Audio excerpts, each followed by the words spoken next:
Your Country 103.9 KGRT, Chris Cagle, and What Kind of Gone? Time now for your question of the day. Brought to you by the Farmers and Crafts Markets of Las Cruces. Fresh produce, bread, meat, honey, food trucks, handmade art, music, and more.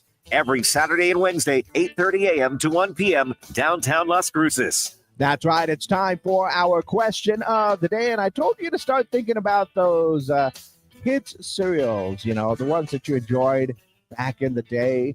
There are some iconic ones out there. And according to a new study, many breakfast cereals that are marketed to kids are getting worse these days, nutritionally that is. Instead of being packed with good stuff like protein and fiber, right? They're now showing up with more sugar, fat, and sodium per servings. But are they really that different from the ones that we had when we were younger? Or I should say when I was younger, right? Well, how could breakfast cereals be getting worse than they've ever been for decades? That's a good question. I mean, Lucky Charms has marshmallows in there, right? Who knows what Fruity Pebbles really are? And Cookie Crisp, I mean, are you essentially just eating small little cookies and milk? Which I'm fine with, right? But there were some very iconic kid cereals back in the day.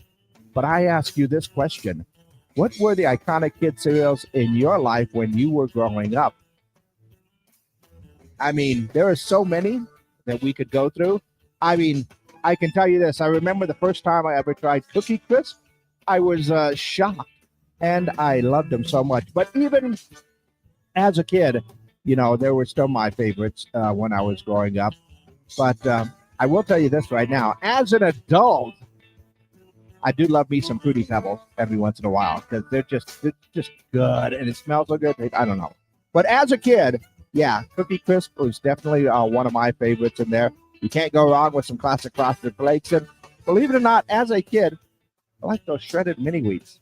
They were actually pretty good too. But what about you? What were the iconic kid cereals that you enjoyed in your life when you were growing up? That is our question of the day today. Go ahead and let me know your answers by giving me a call or a text message. 575-523-KGRT is the phone number there. That's 575-523-5478. Go ahead and let me know your answers. And, of course, we are live on our social media pages. We do a little extra exclusively online as well, so you can leave your comments down below. Just got the text message in. Apple Jacks. Oh, I do remember Apple Jacks. That was some good stuff right in there. Oh, can't forget about the Captain Crunch. Just got that one in there as well. So, yeah, let me know. What were the iconic kid cereals in your life when you were growing up? That is our question of the day, brought to you by the Farmers and Crafts Market of Las Cruces.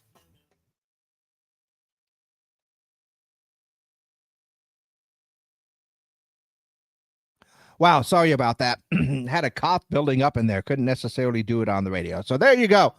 That is our question of the day, because I think back in the fond memories of waking up on a Saturday morning, especially like, you know, season premieres for like some of those Saturday morning cartoons. Yeah, I was one of those ones that was going through the TV guide to find out which new cartoons were on and what was the good stuff. I remember getting up extra early because they had one that was debuting, and it was not worth getting up early for. I'm going to tell you that right now, because nobody remembers the Highlander Saturday morning cartoon.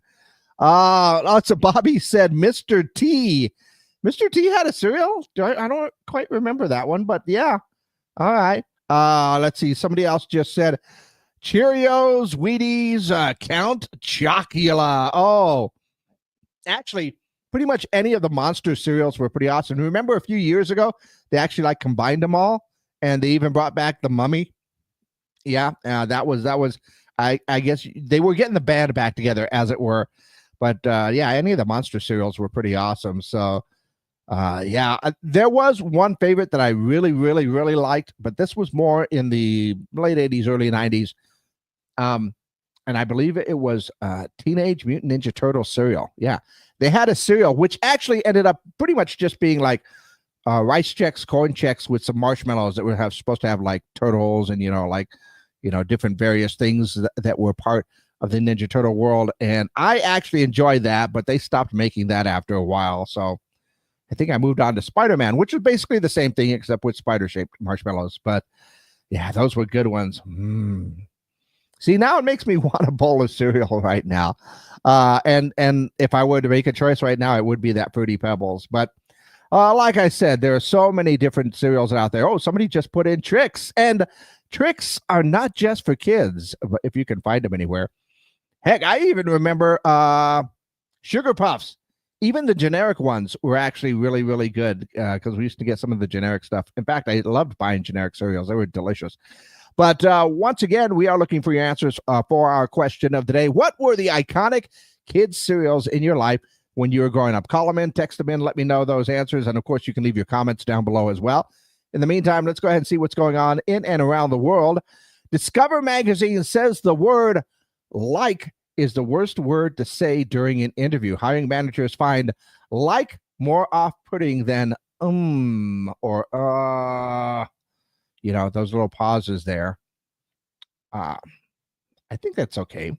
Let's see. Also, Hormel is recalling 256,000 pounds of Dinty Moore beef stew due to wood fragments inside. Internet users joked about the incident, with one suggesting the name Splinty Moore soup. That's actually a shame because that's my favorite beef stew too. Gonna wait a while before I buy a new can. Ariana Grande is apparently joining the cast of the next Meet the Parents sequel. Yeah, they're going to bring that one back with Robert De Niro and Ben Stiller. Also saw that the new Superman movie will need to make $700 million in order to just break even. Yeah, the film had a $225 million production budget, but they are spending a lot of cash on marketing and promotion, which I don't really think they have to do that much. They just have to make a good movie, all right? Let's see. Pop-Tarts and Marvel Studios are collaborating for the Fantastic Four First Steps movie. They're bringing back the frosted blue raspberry flavor after 6 years. The limited edition pastries will be priced at about $3.89, so that's good. And if you're a wrestling fan, you know John Cena on his last year, his retirement year, and he's a bad guy now too, but he says he wants to do a horror movie, which would be interesting. Yeah. Once again, we are looking for answers for our question of the day. Today, I saw that, a new study said that many breakfast cereals that are marketed to kids these days are actually getting worse nutritionally than they were in the past, which is kind of hard to believe because, like I said, we had Fruity Pebbles, we had Cookie Crisps, Apple Jacks, Captain Crunch, Peanut Butter Crunch Bears. Remember that one? We had all of those cereals that were not necessarily great for us, so it's kind of hard to imagine that they're actually getting worse, but that's what they say. So I ask you, what were the iconic kids cereals in your life when you were growing up? And we had some great answers through text. Trix, Cheerios, Wheaties, Count Chocula, Apple Jacks, of course, in there, Mr. T, and I said before, I am a big Fruity Pebbles fan. Every once in a while, I'd actually buy a box of Fruity Pebbles, and for some reason, they come in the smaller boxes, those right there, and it was not unknown for me to go through an entire box in a day, which is another reason that I have to make regular hospital visits. So, who knows? But let me know your answers for our question of the day today. What were the iconic kids cereals you had in your life when you were growing up? That is our question of the day, brought to you by the Farmers and Crafts Market of Las Cruces.